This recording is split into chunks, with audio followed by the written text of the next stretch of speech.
রমতুলি Islamic ওয়ার্ল্ডে আপনাদের স্বাগতম। এক গ্রামে থাকত এক সুখী ইঁদুর।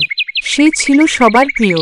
গ্রামের মুক্ত বাতাস, খোলা মাঠ আর তাজা শাকসবজি তার খুবই ভালো লাগত। এসবই ছিল তার নিত্যদিনের সঙ্গী। খাবার সংগ্রহ করতে সে প্রায়ই মাঠে যেত। আলহামদুলিল্লাহ, তার দিনগুলো খুব ভালোভাবেই কাটছিল। একদিন ফেসবুকে তার পরিচয় হয় এক শহরের ইঁদুরের সঙ্গে। শহরের ইঁদুরটি ছিল খুব স্মার্ট, তার চলাফেরা, খাবার দাবার সবকিছুতেই আধুনিকতার ছোঁয়া ছিল। তারা প্রায়ই একে অপরের সঙ্গে কথা বলতো। একদিন গ্রামের ইঁদুর শহরের ইঁদুরকে অনুরোধ করল, বন্ধু, তুমি একবার আমাদের গ্রামে এসো। শহরের ইঁদুর কখনো গ্রাম দেখেনি, তাই আসতে রাজি হলো। একদিন সে বন্ধুর গ্রাম দেখতে এলো। গ্রামের ইঁদুর বন্ধুকে দেখে খুব খুশি হলো। কে কোথায় আছো দেখো, শহর থেকে আমার বন্ধু এসেছে। গ্রামের ইঁদুর জমি থেকে তুলে আনা তাজা শাকসবজি খেতে দিল। কিন্তু তা দেখে শহরের ইঁদুর অবাক হয়ে বলল, আরে বন্ধু, তুমি এগুলো খাও? চলো আমার সঙ্গে শহরে, আমি তোমাকে অনেক মজার মজার খাবার খাওয়াবো আর তোমাকে শহর ঘুরিয়ে দেখাবো।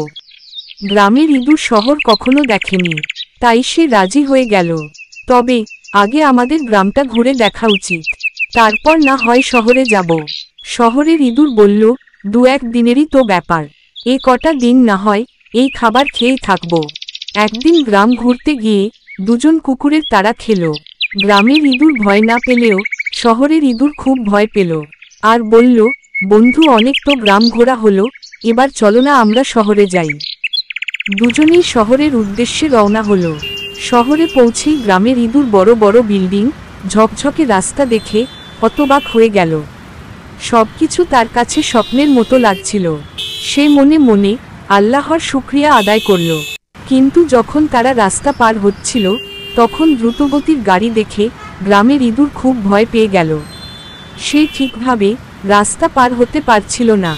শহরের ইঁদুর তাকে সাহায্য করে বাসায় নিয়ে গেল। বাসায় গিয়ে গ্রামের ইঁদুর খাটে শুয়ে পড়ল।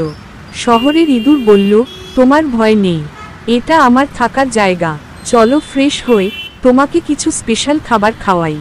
গ্রামের ইঁদুর টেবিলের উপর অনেক মজার মজার খাবার সাজানো দেখে খুশি হয়ে বলল, বন্ধু, এত খাবার কি আমার জন্য? শহরের ইঁদুর বলল, হ্যাঁ, তুমি যা খুশি খেতে পারো। গ্রামের ইঁদুর খুশি হয়ে বিসমিল্লাহ বলে খাওয়া শুরু করল। এত মজার খাবার পেয়ে সে কোথায় আছে তা ভুলেই গেল। হঠাৎ করেই বাড়ির পোষা বিড়াল ঘরে ঢুকে পড়ল। বিড়ালটি তাদের দেখে দৌড়ে এলো। শহরের ইঁদুর কোনোমতে পালিয়ে গিয়ে গ্রামের ইঁদুরকে লুকাতে সাহায্য করল। ভয়ে ভয়ে গ্রামের ইঁদুর বলল, বন্ধু, এখানে যতই ভালো খাবার হোক না কেন, আমি শান্তি পাচ্ছি না। যে জায়গা আমার নয় সেখানে আমি থাকতে পারি না। এখানে সবসময় বিপদের ভয়ে থাকতে হয়। আমার কাছে আমার গ্রামই ভালো। আলহামদুলিল্লাহ, আল্লাহ আমাকে যা দিয়েছেন তাতেই আমি খুশি। আমি এখানে থাকতে চাই না, প্লিজ তুমি আমাকে গ্রামে নিয়ে চলো। গল্পের শিক্ষা, লোভ নয়, শান্তি ও নিরাপত্তায় থাকা সবচেয়ে বড় নেয়ামত। আল্লাহ যা দেন তাতেই সন্তুষ্ট থাকা একজন মুসলিমের গুণ। অজানা জায়গায় মানিয়ে নিতে সময় লাগে, ধৈর্য ও বুঝে শুনে চলা প্রয়োজন। বিপদ কখন আসবে কেউ জানে না, তাই সতর্ক থাকা খুব জরুরি। নিজের পরিচিত ও নিরাপদ পরিবেশে শান্তিতে থাকা অনেক বড় সুখ। গল্পটি কেমন লাগলো কমেন্ট করে জানিও। ভালো লাগলে লাইক দিতে আর আমাদের চ্যানেল সাবস্ক্রাইব করতে ভুলো না, যাতে আরও সুন্দর সুন্দর গল্প পেতে পারো। আল্লাহ হাফিজ।